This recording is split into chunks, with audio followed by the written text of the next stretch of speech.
Thank you. I appreciate that question. And since it relates to the topic, you feel to ask in a respectful way, Tommy, we can come to you. Absolutely. I'll be respectful. So, as a man who owns stocks in a bunch of stocks that gain to benefit from AI data centers, and not to mention these AI data centers will not only ruin our clean drinking water, but hike up our electricity bills. And not to mention, once they're built, they only require like 10 employees to run this billion-dollar big factory. I genuinely don't see how that benefits the working class, all of us who are hardworking American taxpayers. How do these data centers benefit us after they're built, except for just ruining everything around them? I appreciate the question. And let me just tell you one thing. I came here meeting with a group of builders from across the street, union members, not necessarily Republican or Democrat. It was a mixed audience.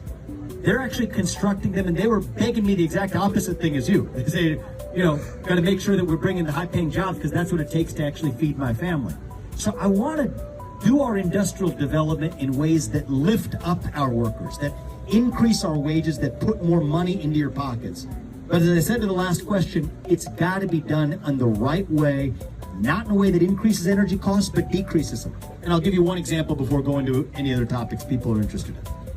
Behind the meter is a big way to go, which is to say that if you're going to build and use energy, pay directly for your own energy without even using the grid.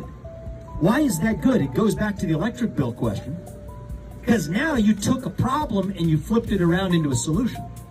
If somebody's actually behind the meter getting their own natural gas, they don't use it 24/7.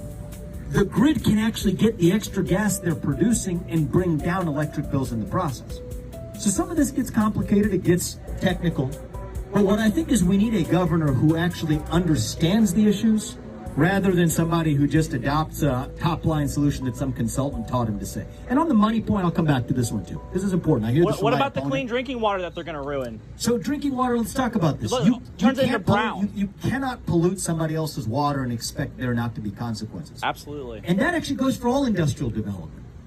This is not a new issue for us. It goes back to the steel production era. It goes back to the rubber production era. All right, so for the history of the state, we're an industrial state.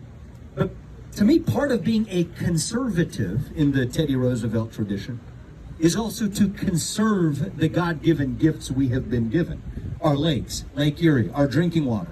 And you think about from the farmers, their H2 Ohio program. They've worked together to say we're going to allow farmers to thrive while still protecting our waters. And so the way I want to lead this state is with a one Ohio mentality. It's not farmers versus water quality. It shouldn't be industrial development versus farmers. It shouldn't be Columbus versus the rest of Ohio.